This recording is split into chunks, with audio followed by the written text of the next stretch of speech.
Hello, everyone, and welcome to our show. It is episode 4, I think. Yes, it is. I'm Killian Reynolds. I am joined here today with Darren Gerardo and Gabriel Hughes for our show, Talking Soccer, or football, as I like to call it, but we're in America, so I'll say soccer for now. How you doing, guys? Doing pretty good. How are you? Not so bad. Can't complain. We've had an interesting week of football. We've had some shocks, some surprises. We've had our predictions, which I'm very happy about. I did honestly, I think I did incredible this week. We'll see in a bit, but yep. International break, which is the only bummer. I'm gonna have to watch Ireland play, which no one wants to see. But yeah, it's disappointing because at this point of the season, when the league's really picking up, it's starting to get tasty. We got stuck with an international break. Kind of just slows the momentum. Bit disappointing, but it is what it is. What do you guys think of the first part of the season so far? It's definitely been a good first part of the season so far in terms of the Premier League. I feel like it's pretty open ended this year. It's not like one team just being entirely dominant. You're seeing a whole bunch of teams playing well. And the dominant teams like a Liverpool are struggling a little bit. You're seeing Arsenal drop a few points here and there. Overall, it's been a fairly good game. And I think that there's a lot of diversity happening throughout the season that really speaks to the quality of the league. What do you think, Darren? Yeah, going off what Gabe said, there really has been no standout player in the Premier League so far. It's just been a lot of good teams. All good teams have been dropping points. Other than that, there's been a lot of good teams. Isak's been a flop, so that's been a plus. And yeah, I mean, the thing with Isak though is like he didn't play over the summer. skill issue. It is, but he wasn't training with Newcastle because he wanted to go to Liverpool. He got what he wanted in the end. But when you're going a whole summer without preseason, without training, without playing games, it shows he's rusty, and that's why he's not been playing well. I doubt he'll flop. He's too good of a player to not succeed in the end. But at the moment, he's not doing well, which means since we're talking about it, we'll start with the Liverpool versus Chelsea game this weekend. Chelsea came out and won 2-1. That's 3 losses in a row for Liverpool. Overall, pretty good game, a very exciting ending. And Chelsea with 3 big points after a couple weeks of dropping points from red cards. Today, they didn't get a red card this weekend, except for their manager. But honestly, what did you guys? We'll talk about that. It's not anything too important, but I feel like it's disappointing that they sent Maresca off for celebrating. I feel like it's just fun. Maresca was celebrating. He ran all the way down the touchline for you who don't know. He went to celebrate with his players when they scored in the last minute, the winning goal. Just let it be, man. It's just fun. What do you guys think? There is no passion in the game I love. The main thing with that is that it felt so unnecessary because you get essentially what's a game winning goal with 2 minutes left, and then you're sending the coach off for celebrating that goal. I personally think that was really extreme for almost no reason. Nah, but like the thing with it, I could somewhat understand it if you could celebrate a goal and just be taunting or be obnoxious about it. Like, let's say I ran up, like just in front of the other team's face. I could understand that, but he was running to celebrate with his players. You don't get to see stuff like that a lot. A lot of the managers are so composed; they're almost robotic to an extent. They can't really show emotions. We want to see that. At the end of the day, I don't think a single fan watching the game was upset that Maresca did that. We actually all liked it. Showed a bit of entertainment. So that was disappointing. But Chelsea with a good win without Cole Palmer, their star player as well, but someone who's standing out this season, last season, just as a whole. I'd say he's one of the best midfielders in the Premier League. That's got to be Moises Caicedo. What a goal. What a goal this weekend. He's just been an incredible player throughout the past 2 years now. And just because he's Ecuadorian, he doesn't really get the kind of rep that you would see players like a Declan Rice, like a Rodri would get. And Caicedo has arguably been one of the best DMs, if not the best DM in the Prem. So for him to kind of finally start getting the goal contributions to go along with that shows that he's taken another step up to his game, which I truthfully didn't even know he could do. So fair play to him. He's looked incredible. And mind you, like DM is arguably Caicedo's not best position because he can also perform in a box to box role pretty well. And considering the fact that Romeo Lavia is now fit, we could probably see him get even more goal contributions, especially considering Cole Palmer's fitness this year. I mean, the thing with that, Chelsea, they just struggle to an extent. They're playing well, but they struggle to an extent finding the balance in their midfield between the fact that Enzo Fernandez, they're playing him recently in a more advanced midfield role, kind of like a 10. It's not really his best position, you know? It's difficult for them to find the right spot for him because he's definitely not a 6. I guess to an extent he's an 8, but you still need someone more creative. And when Cole Palmer comes back, presumably they'll want to play him in the number 10 position. So you have to have Palmer there. Caicedo cannot be dropped. So would it be a double pivot maybe of like an Enzo, Caicedo? I don't know. We'll see. But Lavia's a good player too. I always rated him highly. He was a City Academy prospect. Disappointed when we let him go. But the thing is, he just keeps getting injuries. So no one's really seen his talent so far. I mean, there hasn't really been much of a drop off in terms of Chelsea's play. We know that they have talented players. We know that they're going to be a good team. The fact that they were able to play against a Liverpool, even without Allison, the fact that they're able to beat a Liverpool team like that is still a huge step forward to Chelsea's kind of progression throughout the Yeah. Premier League the past few years. And without Palmer. Oh, 100%. And granted, it did take a little bit of luck for it having to go to the 95th plus minute. But even still, it shows that they're a gritty, capable team of winning those games when it comes to it. Usually you'd be seeing Liverpool come out with the late kind of goal like that. So for it to kind of be the inverse of that was pretty funny, admittedly, but it shows the quality of Chelsea. Yeah, no, I do agree. Chelsea, they're just being, I don't know if the right word's unlucky, but they've made poor decisions, those red cards. And if they don't get red cards in the game against United, against Brighton, I think they win both those games, honestly. And that's 6 points right there. That puts them much higher up in the Premier League table. And they'd be in possibly different conversations right now than what they're kind of being seen as. But onto the Liverpool side of things, I said this last week. I said it the week before. Obviously, last week they just lost to Crystal Palace. I said it the week before that. Liverpool are winning games, but they're not playing great. And I don't know how long this can go on for. The week after I said that, they lost to Crystal Palace. And they lost to Chelsea this weekend. So I was kind of right. They were riding luck to an extent, Liverpool, because they're scoring a lot of late goals. Now they're conceding a lot of late goals. But the thing is with teams, over a Premier League season, it's different for maybe other sports when you have a playoffs and you hit form at the right time. Premier League, you have to be good throughout the entire season. And you could get wins from not playing well, but if you're not playing well for too long of a time, you can't sustain it. And that's what's happened at the moment. And Liverpool are going to have to pick up performances in form.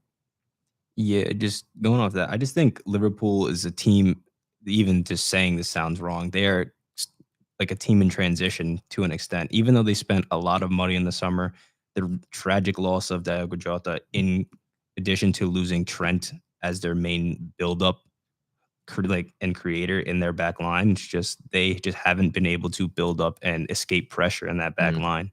They also just look tired.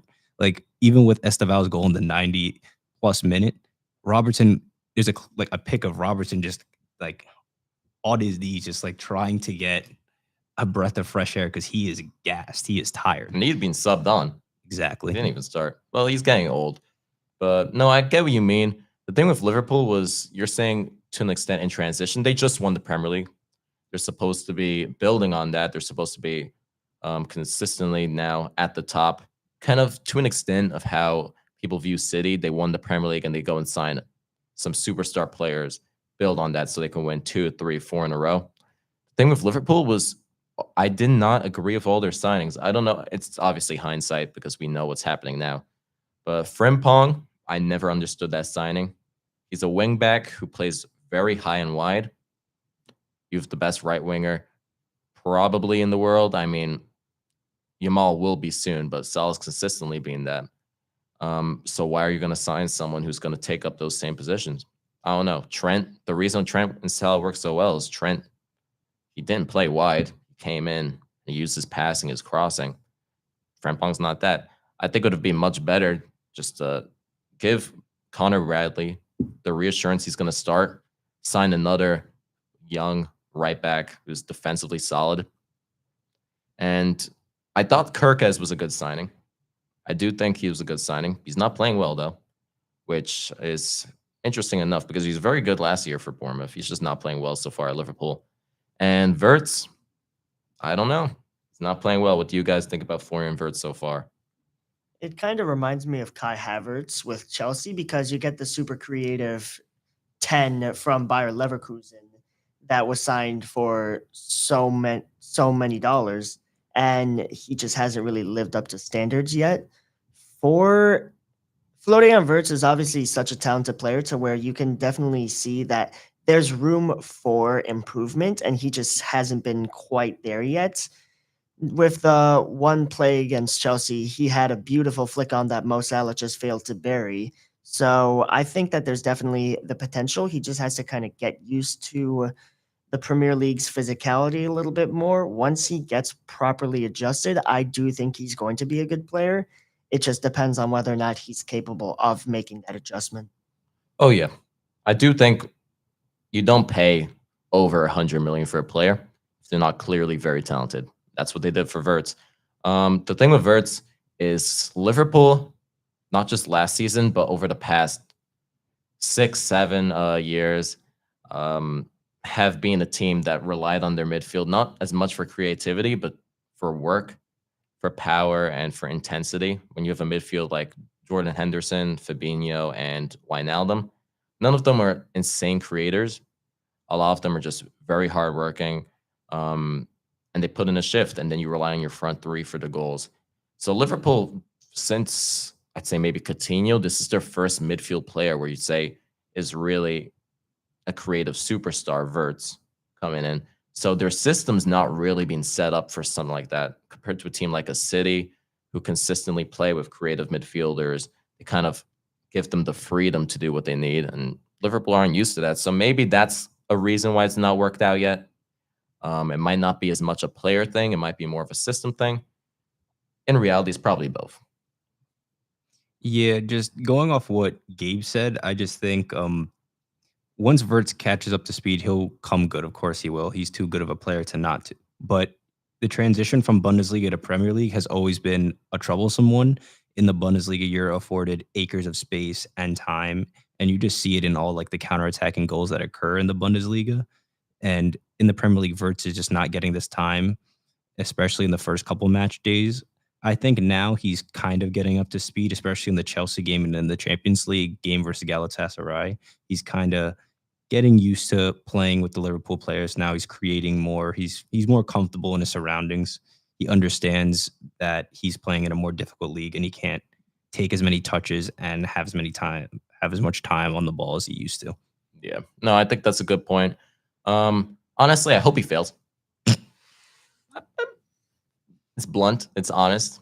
I don't want to see Liverpool do well. But the thing with Verts was before he was at Liverpool, I liked the guy. I thought he was a good player. I always was interested to tune in and watching him. And to say I didn't want him to sign for the team I support, Manchester City, I'd be a true and brutally honest liar if I said that wasn't the case. So let's see how he does. I think he'll eventually come good. He's too good of a player not to. Maybe I'll be wrong. As of now, he's 009 or 010. Oh yeah, Agent 00. He hit the Agent 007, so meaning 0 goals, 0 assists in 7 games. So a bit of a meme on the soccer internet world, the Agent 007 stuff. But on to another player, Isak. We talked about him for a second.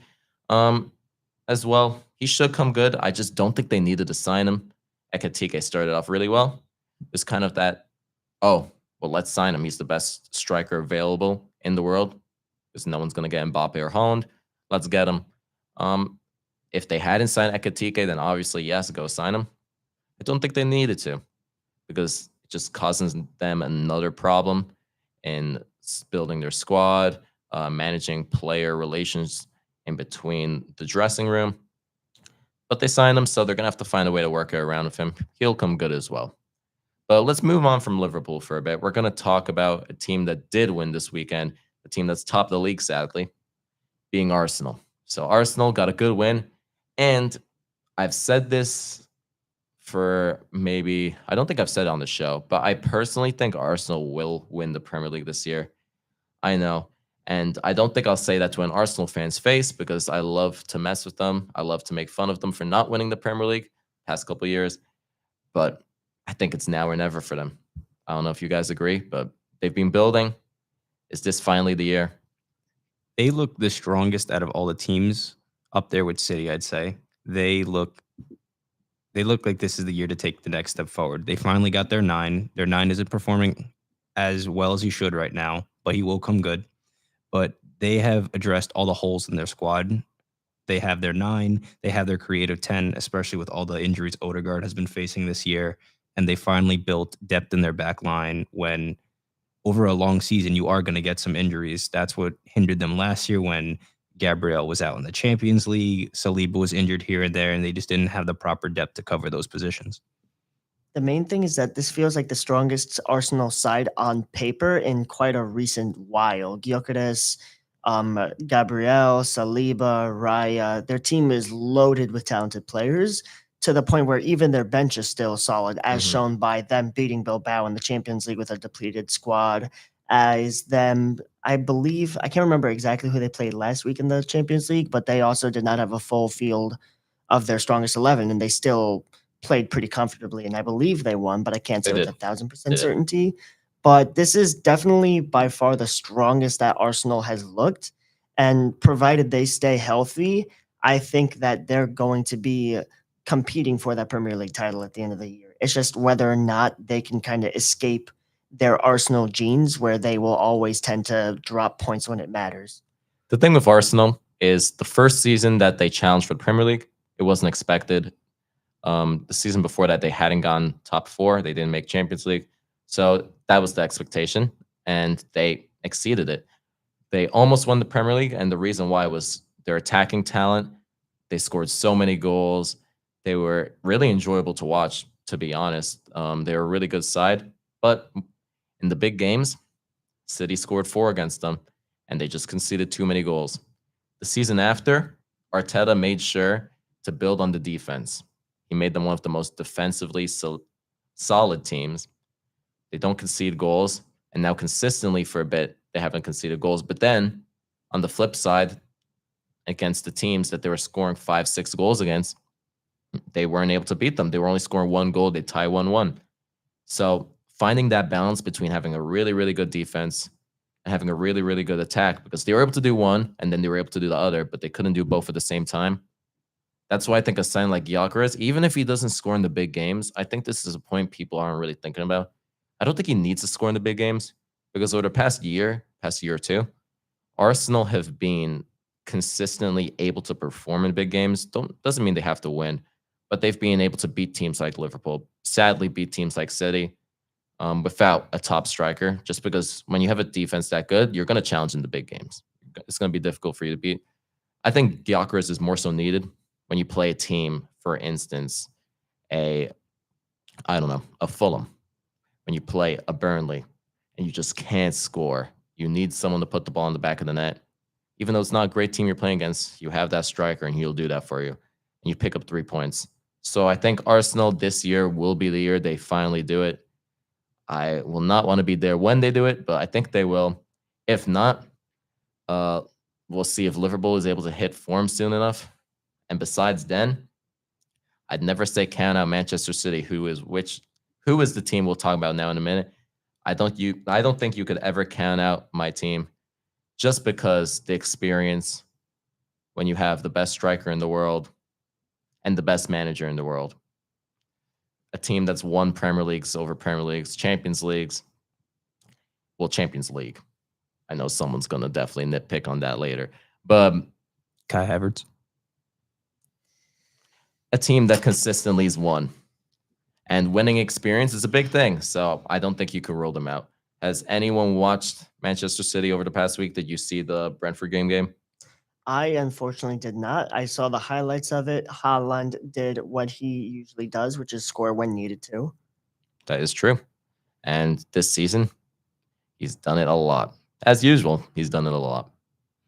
Yeah, I also unfortunately did not see the City game, but just seeing that clip just gives, I guess, City a whole new dimension, because it just gives them the ability to just go long and just see this generational striker just bully defenders and able to create a chance out of nothing. Is just honestly a cheat code when it comes to playing.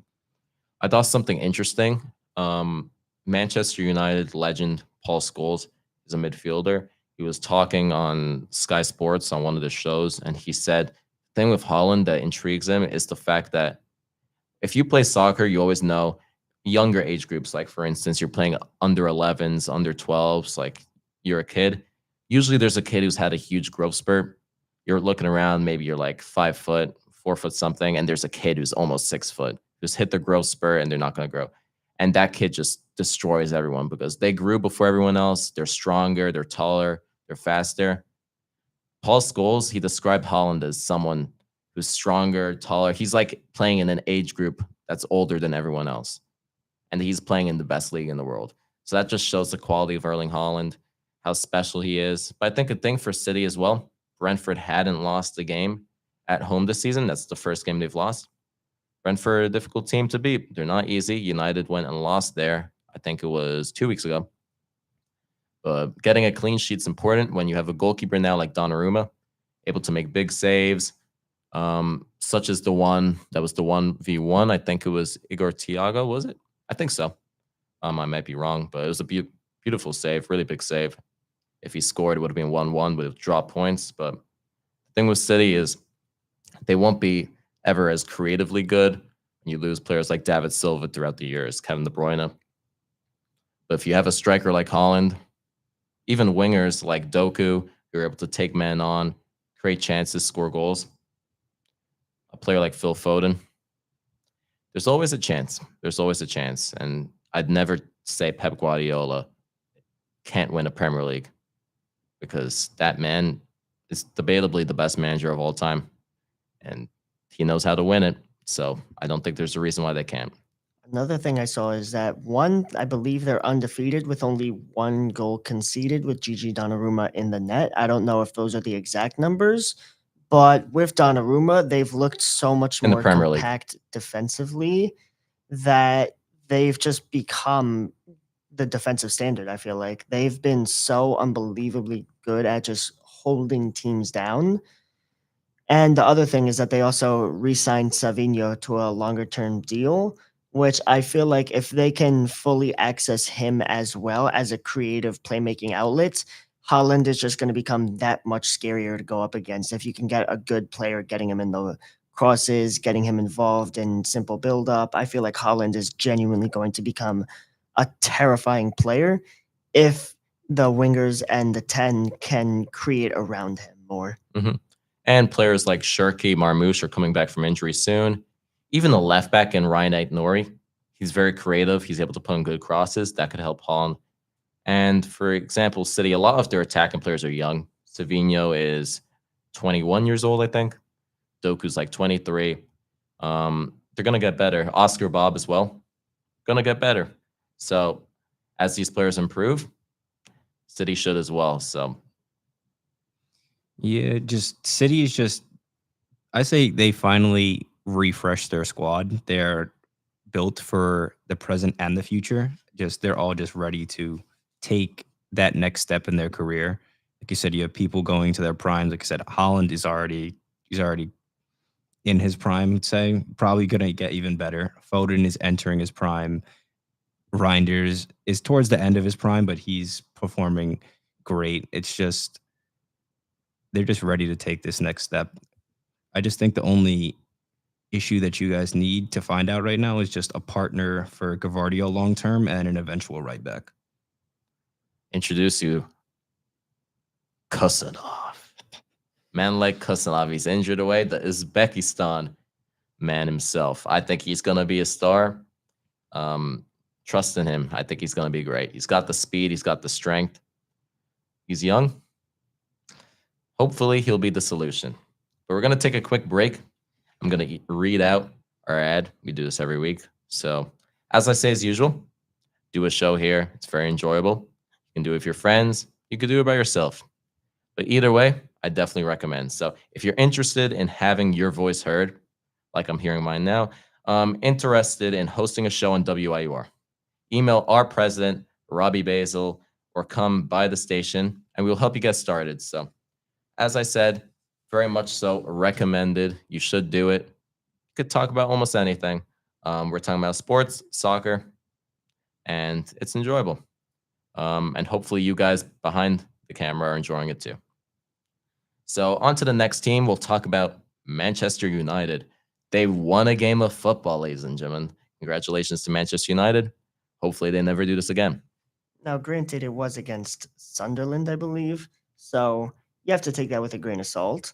But they didn't look terrible for a Man United team that has looked terrible all season. So you have to take the small victories when you can, and they definitely managed to do so this week. Yeah, United looked the best they have, I'd say, probably in this game. They actually had competent buildups and constant threats and attack, other than Cunha, 007.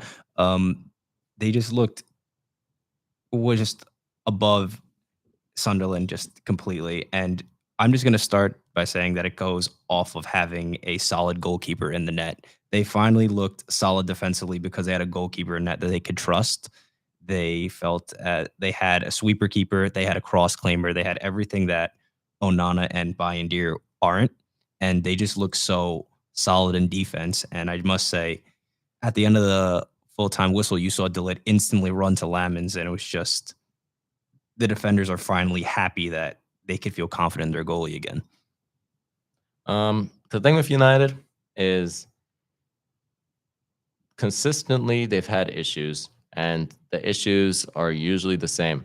The issues are a lack of creativity from their wide players, midfielders to the striker. Sesko scored, so that wasn't as much of an issue, but that's why someone like Højlund, he scored 2 goals in the Champions League. He scored in Serie A at Napoli during the past week. Couldn't score for United. And when you see him scoring for a different team, it's as simple as it's the team's issue. It's not a player issue. And defensively, they concede too many goals. So when you're not scoring enough and you're conceding too many, you can assume what type of results you're going to get. So United have a lot of work to do. They've made big signings.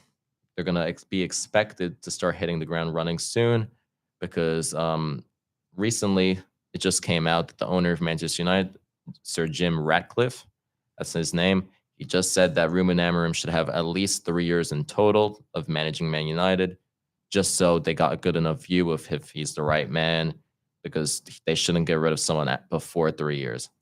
So we'll see how that goes. United consistently have been letting go of managers real quick. Some of them who have been very good managers. I mean, someone like Jose Mourinho, one of the best managers ever. He may have been past his best point. I think a lot of us can agree on that. But they keep hiring managers. There's no way that every single one of them is being a bad one. And they all keep getting fired. So let's see if Ruben Amorim will be able to turn this around. Personally, I don't think he will. I think the issues lie deeper than just the coach. So we'll see what happens. But for United, it's a good win. Sunderland, they've gotten good results this season, you know. They've got a lot of draws. I think they're in the top half of the Premier League table. For a newly promoted side, it's very good. Past 2 years in a row, I believe a promoted team has been relegated. All 3 promoted teams have been relegated from the Premier League. At the moment, it doesn't seem like this will be the case. Maybe 2 teams don't get relegated from the newly promoted side. So who knows? But it's a good result for United. And overall, they got to be pretty happy with that win. But they got to see if they can continue it, which is their issue. I don't think they will. And I hope they don't. All right. What other games should we talk? You know what? We could talk about Crystal Palace Everton. I don't know if you guys saw the highlights or watched the game, but talking about predictions, I was very happy. Not that I have anything against Crystal Palace, but I predicted they'd lose, and they did. Which was fairly shocking because Palace had been on that unbeaten streak that they were so proud of that they had posted to online pretty consistently about. And then they go and lose to Everton with Jack Grealish having a masterclass in that performance. So Palace has obviously had the consistency to still be one of the best teams in the Prem. It's just that with that streak gone, how are they going to then respond to the next game and the game after that? Are they going to continue to show the quality and the class that they have all season, or are they going to crumble under the pressure now that they've been quote unquote exposed? I think Palace will be able to recover from this a shocking loss, I'd say. Everton's a very scrappy team to play this year. It's only one loss. Yeah, it's only one loss. They've looked so good for the past several months, going back to last season. They always give every team they face a problem, and it's just they're in Europe now, so it may hinder their performances in the Premier League. But I don't think this will be a loss to linger on too much. I think they'll get back onto form when we come back from the international break. Yeah. I mean, I predicted to be a 2-1 loss for Palace. I predicted Everton would win. I said that the thing with these teams is a lot of the smaller teams, to an extent, after a big win, which was the Liverpool game, they go all the way up. And a lot of the times they can't carry that on. They lose straight away because they got so motivated for that game and they're on such a high, they get hit right back down. So I kind of expected that to happen. I'm not surprised that they lost, even though they've been undefeated for 20 games. Everton it's not called Goodison Park anymore. I don't know what the name of it is, but their new stadium, Everton are a difficult team to play. That's been the case, and it'll always be the case when they're at home. They've got great fans, and they always have hardworking players. And with David Moyes, that will always be the case, you know. So a good win for Everton. Unfortunately, Jack Grealish scored, which is the reason why I lost my fantasy game this week. Thank you, guys. But they won. And if we want to, we can start talking about our predictions from last week. Let me get the computer up. It was a good week for the both of us, but I feel like there was a lot that you got right with those predictions. So based off the first 2 weeks, it was first week, me versus Gabe. So we're just going to say in general guess, because it might not always be Gabe or Darren. It could be someone else. So it's going to be me versus guest each week. So far, I have one win. I beat Gabe week 1. Then there's a tie. So I tied with Darren. We both got 9 points in the second week. But this week, spoiler alert, I did win. And honestly, I don't even know if I was a gambling man, which I'm not. I think I could have made some big money because I made some incredible predictions. But we'll go through based off the points. I'll say this each week. The way the points work, you get the perfect score. You get both teams' result right and who won. You get 3 points. You get the team that won correct. You only get 1. And if you get the right amount of goals scored for a team, you get 1. So in total, you can add those up. Gabe got 12. Was it 12? Yeah, I believe you had said it was 12. It was in fact 12, which is pretty good considering me and Darren got 9 the week before. 12 points seems to be a good score. However, he did lose considering the fact that I got 23. So if we want to go straight through, I predicted 1, 2, 3, 4, 5, 6. I predicted 6 games, perfect score, everything perfectly correct. So I'm pretty happy with that. We'll add up the points throughout the year. So far, I have a total of 47 points throughout the entire year on predictions. And the guests have a total combined score of 29. So you guys are going to need to do some work to catch up. But we won't do any predictions this week, unfortunately, just because it's international break, and we will have an episode where we will do predictions, which will be next week. Just there's no point. The game's not going to be for a while, so we have nothing really to predict. But you guys are going to have to do some work. I don't know if you guys will be able to catch up, but I'm pretty happy showing off my incredible ball knowledge, if I say so myself. I mean, it's just a matter of when we get it right versus when we don't, because we haven't had many terrible weeks. It's just that the weeks that you've had have been better. And I'm better. I like our odds to kind of come back. What do you think, Darren? I think we got this. He's very overconfident right now, which will bite him later on. We'll see. You know what? I'm so overconfident right now because I'm just so incredibly smart. I am saying this all for the camera, by the way, that we will do a punishment. If by the end of the year, I do not beat you guys, we can, I was going to say we can do top comment on this video, but I do not trust you guys. You guys are going to put something outrageous on that video. We can pretty much, you know what? You guys can, what's it called? Pie face? slap me in the face with cream or whatever. We So can figure that out as we we, get we to could that figure. point. You know what? Go and comment on this video some suggestions. You guys already know that if you put certain things, it just won't happen. So put something realistic, and we can choose one of those. So we'll see how it happens, even though it won't matter because I'm gonna win. I'm pretty confident. We'll see. We will see. But just quickly, we're gonna go and touch on the international break before we wrap up the show. We got some World Cup qualifiers.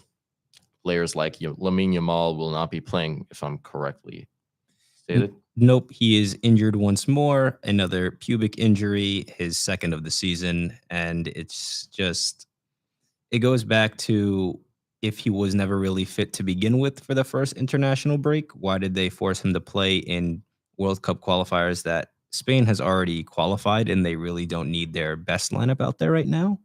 But as a Barcelona fan, that hurts. But hopefully he can recover in time for the El Clasico. So fingers crossed for that. Yeah, we all want to see Lamine Yamal back. He's one of the most talented players in the entire world at the moment. Super exciting. So it's a shame he's injured, but at the same time, since you're a Barcelona fan, I would be more so happy that he's not playing in the international break, just because if he was, he could worsen the injury. Plus, he's getting time to rest, time to recover. But yeah, it's a shame that international break has to be now, especially when everything's getting really exciting. But we will see a lot of our countries, for example, Spain, playing. I don't know how you guys are doing in World Cup qualification. I'm assuming you guys are doing pretty well or We've on been track. fairly good. They've been playing a lot of the somewhat full strength lineups, give or take a few players. So I'm fairly confident that we'll be fine going into the matches. But for a majority in the European qualifiers, most of the favorites will qualify. If you look through, a team like Italy might be one that doesn't, even though they haven't qualified for the last 2 World Cups. So I don't know if you can say they're a favorite. Norway look like they will be, which is exciting. We'll see players like Erling Haaland at his first World Cup. Norway usually don't qualify. And the team like Ireland, Won't. there's no words need to be said. This country causes me a lot of pain. That's the only way to put it. But thank you guys for watching our show. We will be back next week. We will talk about maybe some of the international break games. We might even introduce a new sort of game because honestly, I don't think that many of us care as much about the international break. It's a bit more boring. So we might mix it up next week, but we will have our show. We'll see who will be back. It might not be these two. It might be these two.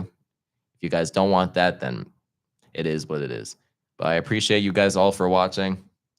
We will be back. And stay tuned for next week's episode. I appreciate it, guys. We'll see you later. Peace.